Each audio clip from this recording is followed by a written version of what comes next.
tarde a todos, bem-vindos de volta ao Fórum Fantástico. Vamos fazer aqui uma sessão para falar um pouco sobre videojogos, sobre narrativas fantásticas e sobre o surgimento dos jogos independentes.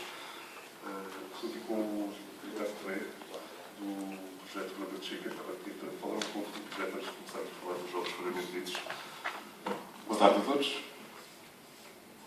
O Rubber Chicken está agora a fazer 2 anos. É um projeto editorial, neste momento apenas em formato online. Ressalvo neste momento. O futuro logo dirá o que é que vai acontecer. É um projeto independente e que tentou criar ou demarcar-se das respectivas, aliás, dos restantes mídia de análise de jogos, inclusivamente, por uma postura um pouco diferente na forma como olha os jogos. Mais do que tudo, o que tentamos passar, ou a forma como observamos os jogos, como qualquer outro objeto cultural. Portanto, tentamos perceber qual a experiência de jogar o videojogo, qual a importância da narrativa dentro do videojogo e não tanto aquilo que muitas vezes estamos habituados a ler, salvo raras exceções de alguns mídia internacionais de grande qualidade, muito direcionados para a questão das especificações técnicas e a questão dos gráficos e tudo isso. Portanto, nós tentamos mais do que tudo demonstrar que se os jogos têm esta perspectiva de criação, que têm de ser observados como um objeto cultural como um todo. E é por isso que nos tentamos demarcar, como vos disse, mais do que tudo observar e fazer uma análise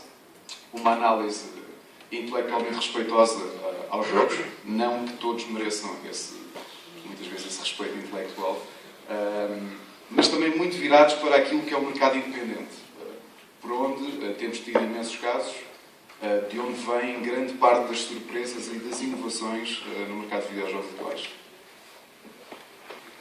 Ok, mas antes de irmos para os jogos independentes, vamos ver um pouco o que é este setor.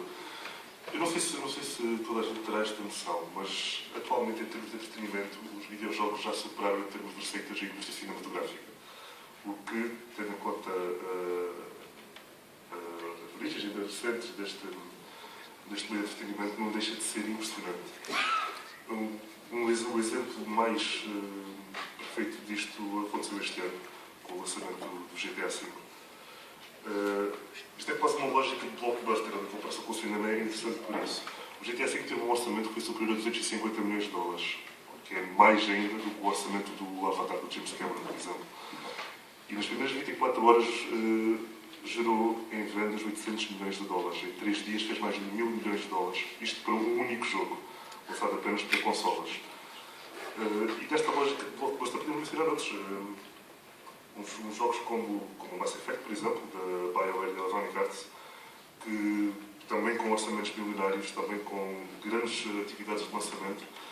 E no caso do Mass Effect, a questão de blockbuster é tão interessante por o elenco de voz que eles têm, com atores como o Lance Erickson, o Keith David, o Martin Sheen ou a Carrie-Anne Moss, que contribuíram ativamente para o sucesso do jogo através dos seus talentos de interpretação também. E ao lado deste mercado tão lucrativo, tão apetecível, tem surgido nos últimos anos jogos independentes. Tem surgido ou ressurgido, talvez. Porque muitos destes jogos até seguem uma lógica mais vintage, por assim dizer. Ultimamente está também na moda. Claro, também há casos de jogos que se tornaram casos de sucesso muito grandes, jogos de grandes produtores que começaram como jogos independentes. Acho que o caso mais curioso será talvez o caso do Portal da Valve, um jogo de ficção científica muito interessante, que começou cujas origens podem ser traçadas até 2005 com um projeto de estudantes norte-americanos, um projeto universitário, num jogo de fantasia chamado Narbacular Drop. O jogo, por algum motivo, chamou a atenção do Gabe Newell da Valve, ficou interessado, deu emprego àqueles finalistas de universidade e acabaram por desenvolver o Portal, que foi um dos maiores sucessos de 2007, que gerou uma franchise muito popular e que se tornou um dos fenómenos mais importantes da cultura popular em termos de videojogos dos últimos anos. Passamos já para os indies que têm tido uma... Sim, e por acaso, quando estava a conversar sobre isto com o João, até dei um exemplo caricato. Eu estava há 3 meses a conversar com o diretor da ArenaNet, a companhia que fez o Guild Wars 1 e Guild Wars 2, portanto, um AAA game, um jogo com um orçamento muito grande. E ele dizia-me que achava curioso este paralelismo que existe entre uma grande produção e uma produção independente. Porquê? O Guild Wars 2 foi lançado em agosto do ano passado, portanto, estamos a falar de uma companhia que emprega 500 pessoas e que, na maior parte dos mídias e para a maior parte dos prémios de videojogos de 2012, foi nomeado como o melhor jogo do ano. Também nomeado para melhor jogo do ano estava um jogo chamado FTL. Não sei se conhecem. Um jogo independente, foi feito por 2 pessoas. É um jogo de gestão estratégica da nossa nave espacial. Portanto, do ponto de vista de interface, é muito semelhante a um jogo de tabuleiro, inclusivamente. E o Colin Johansson, o diretor da ArenaNet, dizia-me, com o máximo respeito possível que tinha por aquelas pessoas que criaram FTL.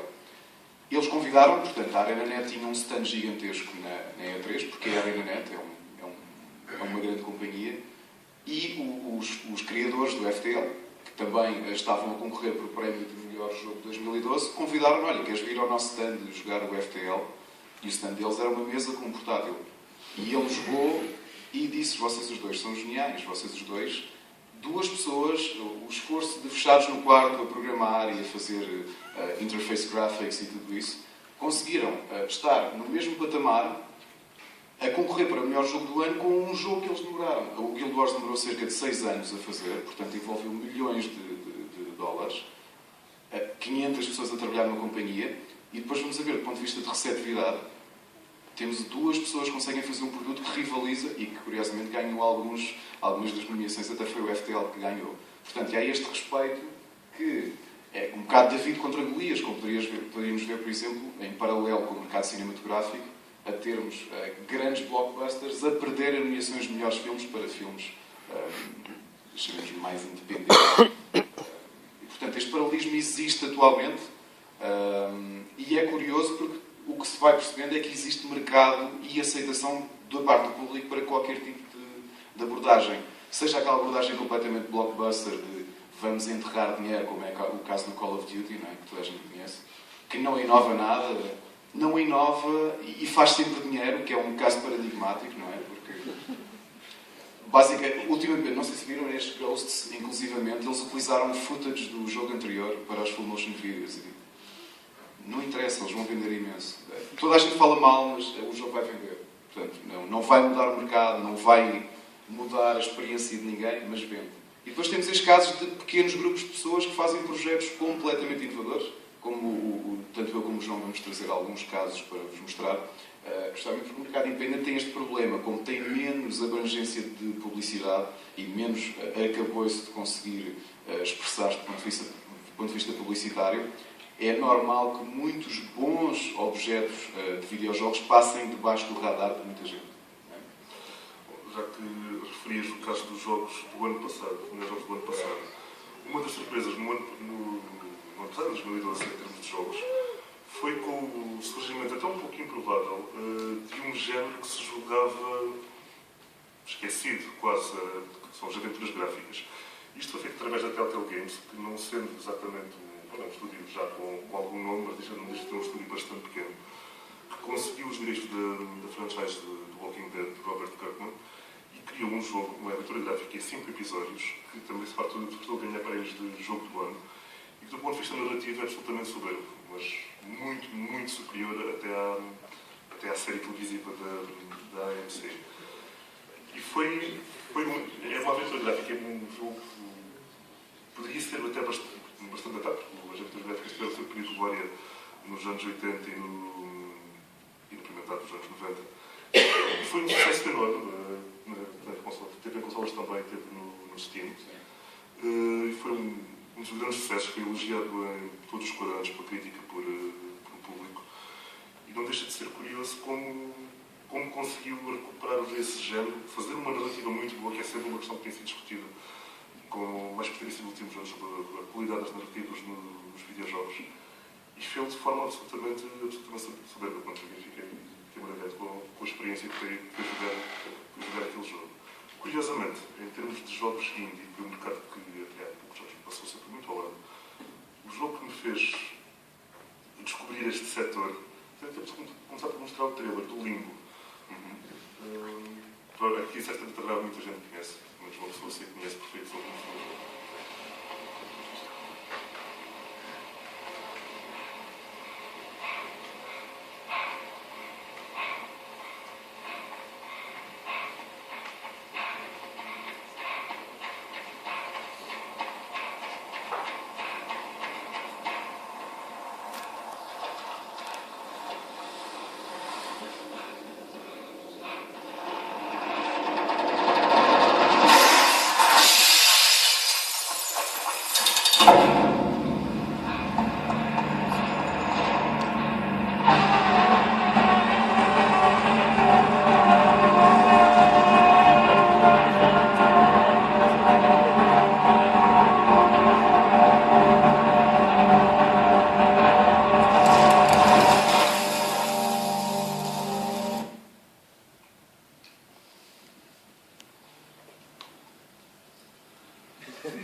Como deu para reparar, este jogo tem um som absolutamente soberbo.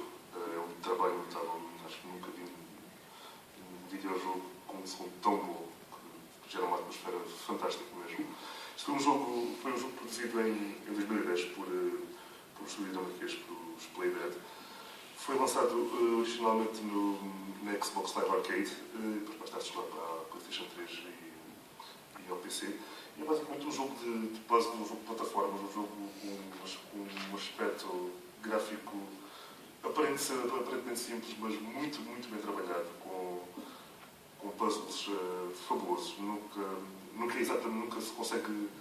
Nunca é linear. O facto de conseguirmos fazer um puzzle não quer dizer que iremos conseguir fazer o seguinte da mesma maneira. Está sempre muito, muito desafiante. E foi um caso de sucesso também muito improvável, porque não era previsível que um jogo tão pequeno, o jogo era de facto bastante curto e que tinha um preço bastante caro para a altura, até se falou muito. Foi das coisas mais criticadas do jogo, foi o preço para a curta duração. E foi um sucesso enorme e com todo o mérito, deves dizer. Já que o João falou na questão das aventuras gráficas, alguém sabe o porquê de nos chamarmos Rubber Chicken? Olá, não deixem isto. Quase todos nós fomos muito viciados em aventuras gráficas de final dos anos 80 e início dos anos 90, especialmente as geniais do LucasArts que marcaram o género. Rubber Chicken era um prop recorrente, portanto uma running joke do Macchiavelli, da série, e em estilo de homenagem a um género que aparentemente estava morto, mas que felizmente tem recebido alguns CPRs nos últimos tempos. É por isso que temos este nome, Rubber Chicken. E já é curioso que o João falou na questão do Walking Dead. É curioso ver um estúdio que começou relativamente pequeno e agora tem alguma dimensão, muito graças ao impacto que já vos mostro o trailer, muito graças ao impacto que a aventura gráfica do Walking Dead teve.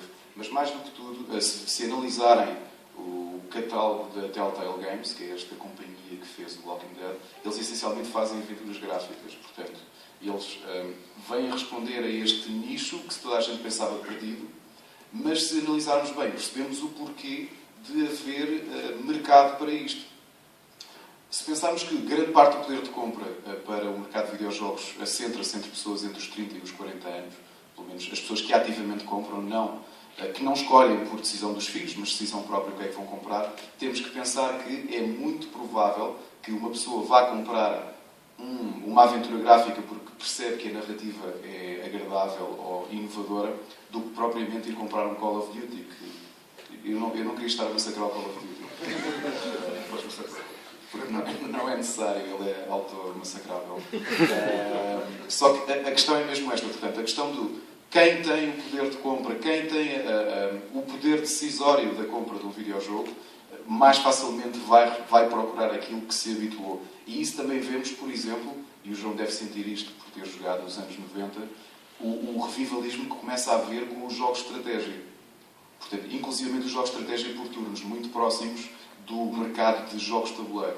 Portanto, pessoas que se habituaram a jogar os Civilizations e os Age of Empires e afins, e que atualmente começamos a ver, como foi recentemente este Rome Total War 2 e o Company of Heroes 2, portanto, jogos de estratégia que venderam imenso, que provavelmente não são apetecíveis para um público mais jovem, que não está para aí virado, não está por uma lógica de estratégia, mas sim para este público que cresceu a jogar videojogos, como é o nosso caso, e acredito que muitos de vocês, e que têm o poder de compra para investir em géneros que toda a gente pensava extintos.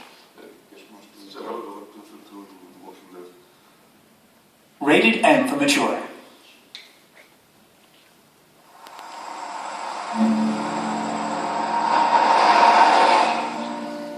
Well, I reckon you didn't do it then. Why do you say that? I've heard of a bunch of fellas down to this prison. Usually it's about now I get the, I didn't do it. Every time? Every time. People will up and go mad when they believe their life is over. In the This room! other time.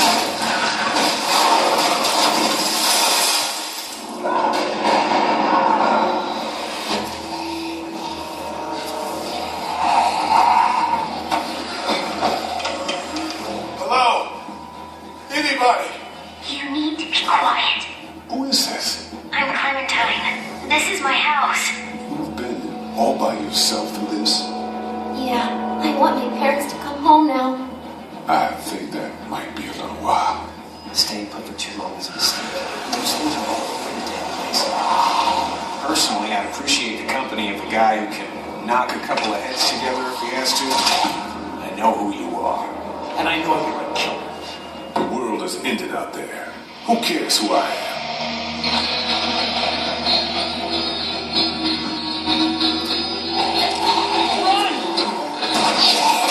We don't know who these people are. They could be dangerous. Whoa, take it easy. Wanna help? I can't. Think this through. He's bitten. We gotta throw him out. I'm gonna kill him, cat. You wanna get violent, you old one? Well, come on! I don't know who you are or what you did, but you better become a better liar. Fast. I'm sorry, man. I'm sorry I wasn't there.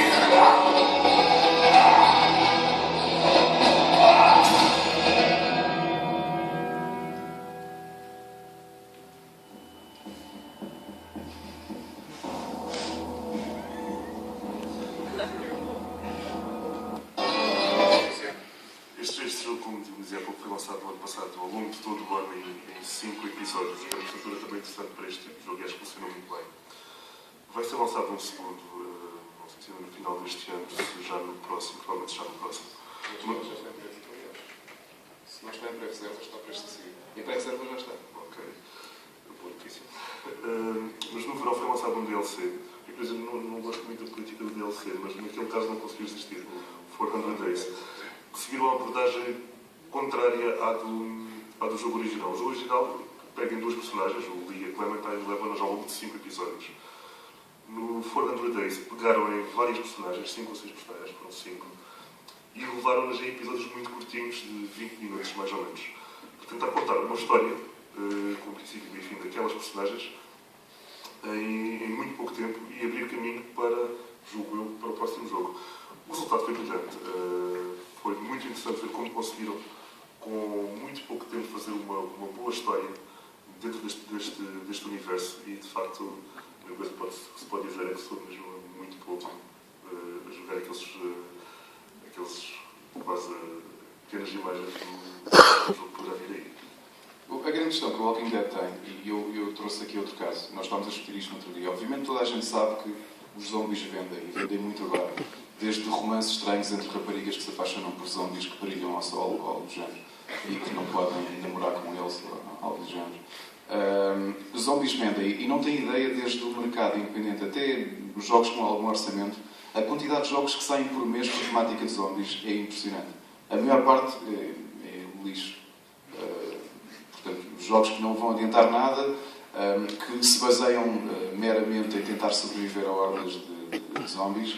O Walking Dead trouxe algo diferente, apesar de ser uma aventura gráfica. E o João bem dizia que a questão não é tanto sermos o herói, não é? Não era só, exatamente. É quase... Porque basicamente o que a personagem principal que o Lee tem de fazer é tomar conta de Clementine ao longo daqueles 5 episódios. Que é um papel muito invulgar em jogos, não é algo que se veja muito. Sim, sim. Eu cresci a jogar Resident Evil, que também tem o tema dos zombies, provavelmente é a introdução do tema dos videojogos. E pronto, aí o papel é parte claramente de... Sim, ser o herói. De ação e então vais virar para o terror. E este não. Este Em termos narrativos é muito bom. O final do jogo é difícil de digerir. Quem dera que a série fosse assim tão boa. Quem dera que a série fosse assim tão boa mesmo. Eu por acaso estava a falar ao João de um jogo que está sobre o meu radar, o meu radar que deve estar a sair no início do próximo ano, chamado Dead State. Portanto, nesta míria de jogos feitos a metro e ao quilo de zombies, encontrei aqui um jogo independente que achei bastante curioso porque pega um pouco nesta lógica do Walking Dead, que é o objetivo não é sermos o Chuck Norris dos assassinos de zombies. Mais do que tudo, o Dead State, que vai ser um RPG independente que vai sair, que eu já vos vou mostrar o trailer, sendo um RPG, aquilo que espera de nós é que consigamos gerir a ligação entre o grupo, porque mais do que tudo, se abstrairmos ou se colocarmos a hipótese de como é que seria na realidade um caso de apocalipse, de que tipo de gestão de personalidades é que nós temos de fazer com as pessoas que estão connosco a tentar sobreviver. Portanto, e o que os autores de Dead State tentaram fazer é, o RPG vai ser mais do que tudo gerirmos o estado psicológico das pessoas que estão connosco, portanto, tentarmos gerir conflitos entre eles, gerir personalidades, e isso sim vai permitir ou não a eficácia que vamos ter em sobreviver. Portanto, o conceito pode não parecer muito complexo, mas a realidade é que para aquilo que estamos habituados a jogos de zombies, colocamos o ónus de todo o desenrolar da narrativa não no papel de sermos máquinas de matar, mas sim pessoas normais que têm de gerir personalidades e sobreviver, não é? Porque provavelmente o falhanço dessa gestão de personalidades vai causar a nossa ruína. Por acaso é curioso, porque em tempos, no caso do Resident Evil concretamente, a Capcom tentou fazer uma experiência do género com um jogo online, que é o Resident Evil Outbreak, que foi talvez das primeiras, não foi a primeira, foi das primeiras experiências de multiplayer em consoles, através da internet, da PlayStation 2, e coisa não resultou. Mas tinha uma ideia interessante, que era passar-se, uma história que se passaria, ou várias histórias que se passariam ao mesmo tempo da narrativa principal do Resident Evil 2 e 3, mas com outros sobreviventes, com pessoas comuns que tivessem sobrevivido e que se encontrassem por acaso. Hoje em dia não sei o tal de alguns desses personagens. Foi um projeto curioso, também faz um pouco lembrar isso, mas infelizmente nunca pegou. Porque é curioso. Eles afastaram-se completamente dos zombies. Visto o caso do DayZ. Sim, foi. Portanto, um jogo, um MMO Survivor Horror. Portanto, basicamente é um jogo multiplayer, um jogo sandbox, portanto, um mundo aberto, em que nós fazemos uma pessoa perfeitamente normal. E temos de juntar-nos com outras pessoas para conseguir sobreviver. E, portanto, quando começamos, nem sequer temos armas.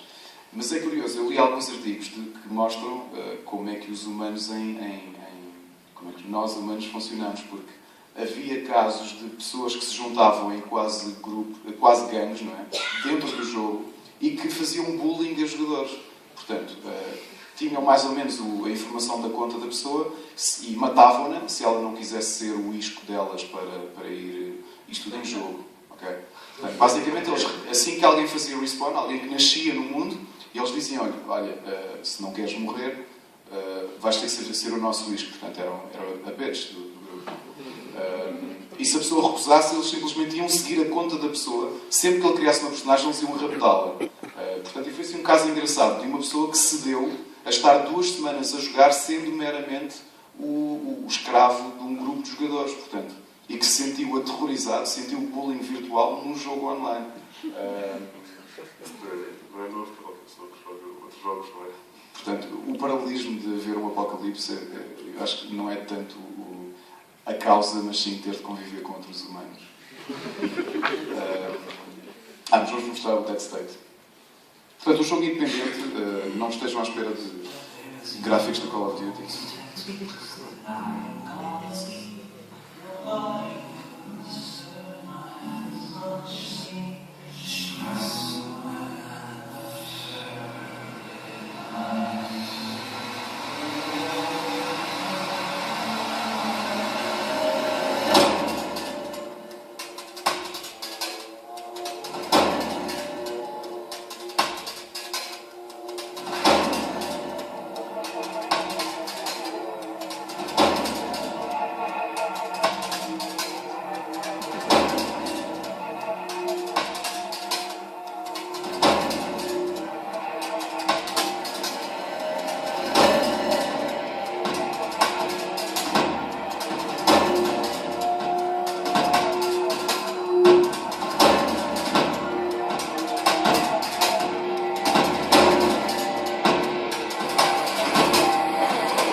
e gerir as pessoas com quem estamos. Portanto, é esse o objetivo. É interessante a exposição que eles fazem do próprio género através desse trailer. Por acaso, na ideia hoje lembrei-me deste, porque foi dos jogos que eu mais gostei de analisar este ano. Um jogo chamado Don't Starve. Já ouviram falar de Minecraft? Foi assim um grande fenómeno. Portanto, um jogo de mundo aberto em que basicamente as pessoas, em que o que nós fazemos é recolher blocos e construir coisas e sobreviver à noite. Há uma companhia independente chamada Clay, que ficou famosa com um jogo chamado Mark of the Ninja, e decidiu pegar neste género e fazer duas coisas. Primeiro, dar-lhe uma roupagem à Tim Burton e ir um bocadinho mais longe. Portanto, o jogo, assim que começamos a jogar, é simples. Nós estamos no meio do mato e temos de sobreviver. E a nossa eficácia vai ser quantos dias vamos conseguir ficar vivos. Okay? E eu já morri de formas tão curiosas, porque isto tem misto sobrenatural, já vos vou mostrar a imagem. Posso dizer que das melhores foi... É possível plantar árvores. Portanto, passados uns dias, nós plantamos umas pinhas e as árvores começam a brotar. Eu lembro um dia ir a passar por uma árvore que eu sabia que tinha plantado e ela levanta as raízes do chão e mata-me. E eu disse: Look at your father. Ela matou-me mesmo. Portanto, as formas de morrer são imensas e que estão sempre a nascer novas, curiosamente. Todos os patches que eles fazem são ideias que a própria companhia teve de criar novas situações para nos matar. Eu lembro a primeira vez que consegui sobreviver 4 dias e fiquei muito feliz. Okay? E à noite, a noite é muito perigosa. Portanto, se não tivermos iluminação, vamos morrer, porque há bichos no escuro.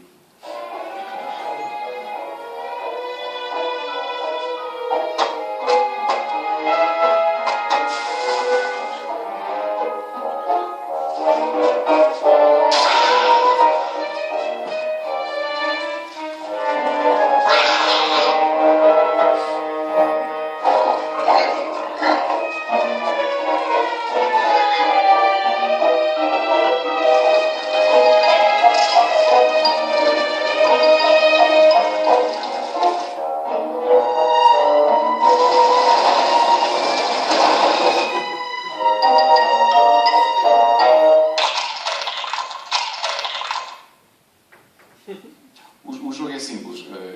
E o título diz tudo. Don't Starve. Nós temos de nos alimentar. Temos de encontrar formas de conseguir comer. E é simplesmente isto. Estamos no meio do mato e vamos ter que construir coisas e sobreviver. Mas as formas que o jogo nos vai encontrando para nos matar são deliciosas mesmo. E o visual também é... O conceito é de facto interessante. No início há um personagem que parece assim com Drácula, que faz pop-up no ar e diz: aqui estás tu, sobrevive, e vai-se embora. E ninguém nos explica nada. Os criadores do jogo não nos explicam uma única coisa. Simplesmente põe-nos no meio do jogo e agora descobre. A minha experiência com o Limbo, por acaso, também foi muito assim. Foi uma tentativa e erro constante para conseguir passar os mais avançados. Consegui chegar bastante longe sem ver nada no guião, que foi bom, mas já no final não tive hipótese. Mas queria ver o tema do FTL. Sim. Vamos há pouco. Eu, por acaso, queria lançar aqui uma pergunta ao João. O João provavelmente vai concordar comigo.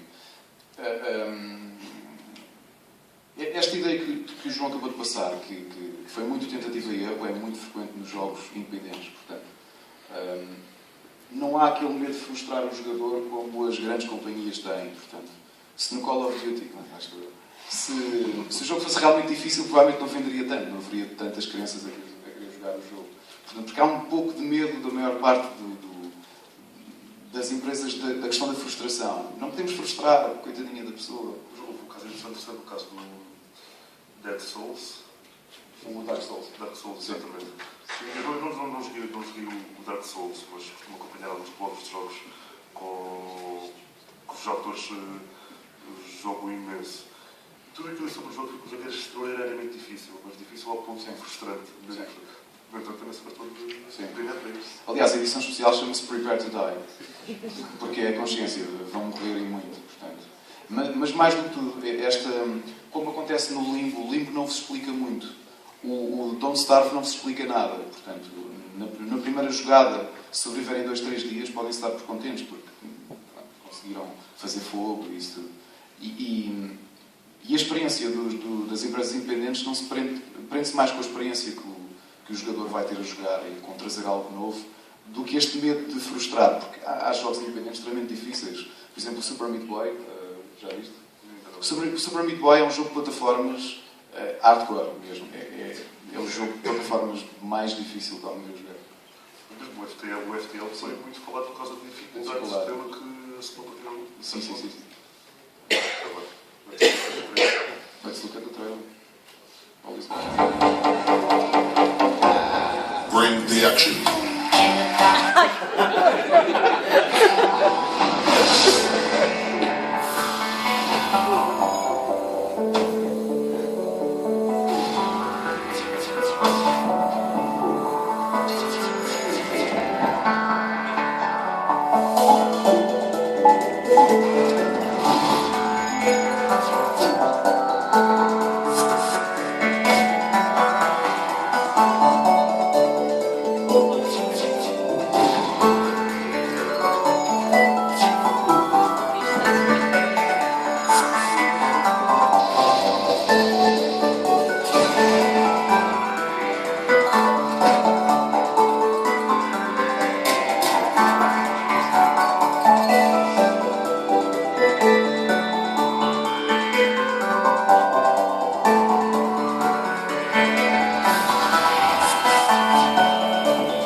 É verdade.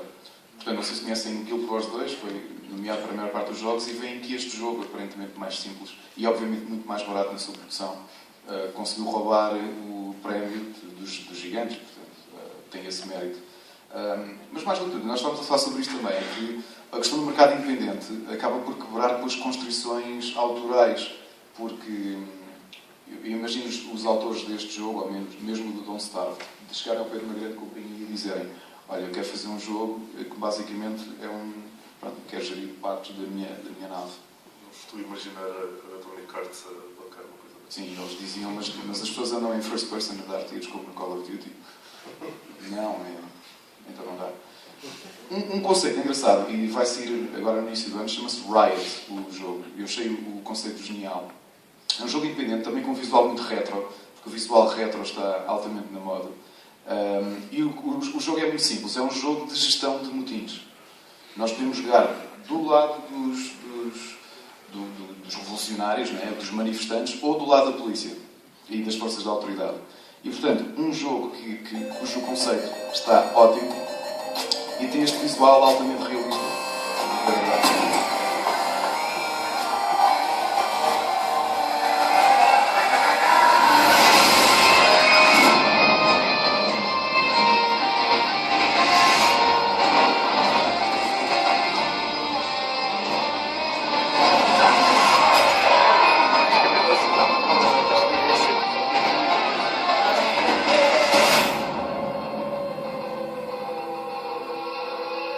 Vai ser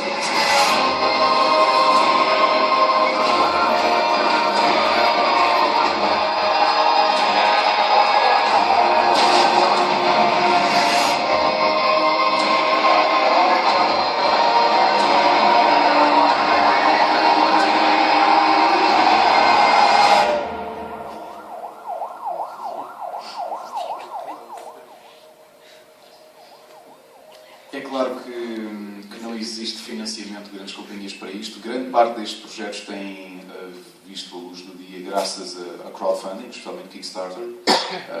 Nós até falámos de casos caricatos de autores que foram emblemáticos nos anos 90, ainda na subida e na sedimentação do mercado de videojogos como um mercado por si só, como é o caso do Tim Schafer, o autor de Monkey Island e de Full Throttle para a LucasArts. Portanto, o género morreu, portanto ele morreu com ele. E ele decidiu, não preciso estar ligado ao tio George Lucas para poder subsistir. lançou um projeto de uma aventura gráfica feita por ele, no Kickstarter, estava à procura de $800 mil e conseguiu arrecadar 4,5 milhões. O jogo sai para o ano, obviamente, está mais que financiado. Foi esse o caso, e foi o caso, eu agora não lembro do nome, porque é japonês e não consigo lembrar, o autor do Mega Man, aquela série de plataformas do robô que consegue absorver características dos seus adversários. O autor esteve 25 anos na Capcom, que é uma das grandes gigantes japonesas.